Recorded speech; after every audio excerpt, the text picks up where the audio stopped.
जनवरी को इंकिशाफ हुआ कि म्यू अस्पताल में दिल के मरीजों को जाली स्टंट डाले जाते हैं। ये इंकिशाफ FIA की एक टीम ने किया। FIA का एक सेहतमंद असिस्टेंट डायरेक्टर मरीज बनकर अस्पताल गया। अमराज कल्ब के शोबे ने मुआयना किया और उसे दिल का मरीज डिक्लेयर कर दिया। मरीज को स्टंट डलवाने का मशवरा दिया गया। असिस्टेंट डायरेक्टर म्यू अस्पताल से प्राइवेट क्लिनिक गया। क्लिनिक की मशीनों ने उसे मुकम्मल सेहतमंद करार दे दिया। FIA ने तहकीकात शुरू कर दी। पता चला कि अस्पताल में डॉक्टरों और तिब्बी अमले का एक गैंग काम कर रहा है। गैंग में प्रोफेसर भी शामिल हैं। ये लोग मरीजों को जाली स्टंट लगाते हैं। अस्पताल को एक कंपनी जाली और गैर मयारी स्टंट फराहम करती है। ये स्टंट 6,000 रुपए मालियत के होते हैं, लेकिन मरीज से 2 लाख रुपए वसूल किए जाते हैं। प्रोफेसर ने स्टंट फराहम करने वाली कंपनी को अस्पताल में बाकायदा कमरा दे रखा है। FIA ने उस कमरे पर छापा मारा और 4 करोड़ रुपए मालियत के स्टंट बरामद कर लिए। इन स्टंट्स पर किसी कंपनी का नाम छपा था और ना ही एक्सपायरी डेट दर्ज थी। यह धंधा बरसों से जारी था। ये लोग हजारों मरीजों को जाली और गैर मयारी स्टंट लगा चुके थे। FIA को मालूम हुआ कि ये जालसाज सेहतमंद लोगों को भी मरीज डिक्लेयर करके उन्हें स्टंट लगा देते हैं और वो बेचारा सेहतमंद शख्स पूरी जिंदगी दिल की अदवियात इस्तेमाल करता रहता है। पता चला ये सिलसिला सिर्फ एक अस्पताल तक महदूद नहीं, बल्कि मुल्क में ऐसे दर्जनों अस्पताल मौजूद हैं जहां बरसों से ये धंधा जारी है। नाज़रीन ग्रामी, ये एक मिसाल थी। आप अगर थोड़ी सी गहराई में जाकर देखें तो आपको पाकिस्तान के अक्सर अस्पताल स्लाटर हाउस और डॉक्टर कसाई नजर आएंगे। आप किसी दिन दुबई चले जाएं, आप वहां अपना मेडिकल टेस्ट कराएं और इसके बाद पाकिस्तानी अस्पतालों और लेबॉर्ट्रियों में चले जाएं।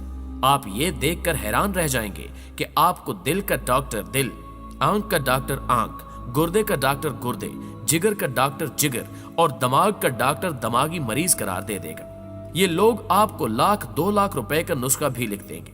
आप किसी दिन पाकिस्तानी लेबॉर्ट्रीज की रिपोर्ट्स का तज्जिया भी कर लें। आप अगर मरीज हैं तो ये लेबॉर्ट्रियां आपको सेहतमंद, और आप अगर सेहतमंद हैं तो ये आपको मरीज करार दे देगी। आपको ये फर्क अदवियात के मयार में भी मिलेगा। मैं इंसुलिन इस्तेमाल करता हूं। मैं 10 साल से फ्रांस से इंसुलिन ला रहा हूं। मैंने 3 माह कबल पाकिस्तानी इंसुलिन शुरू की। आप यकीन कीजिए कि मेरी शुगर आउट ऑफ कंट्रोल हो गई। मैंने दोबारा फ्रांस से इंसुलिन मंगवाई, इस्तेमाल की और मेरी शुगर कंट्रोल में आ गई। फ्रांस और पाकिस्तान दोनों में इंसुलिन एक ही कंपनी फ्राहम करती है, लेकिन मयार में जमीन आसमान का फर्क है। आपको यह फर्क डिस्प्रीन में भी मिलेगा। आप इंपोर्टेड डिस्प्रीन इस्तेमाल करें और उसके बाद पाकिस्तानी डिस्प्रीन खाएं, आपको फर्क जानने में सिर्फ चंद मिनट लगेंगे। आपको यह फर्क खुराक में भी मिलेगा। पाकिस्तान में बच्चों को अब मां का दूध भी खालिस नहीं मिलता।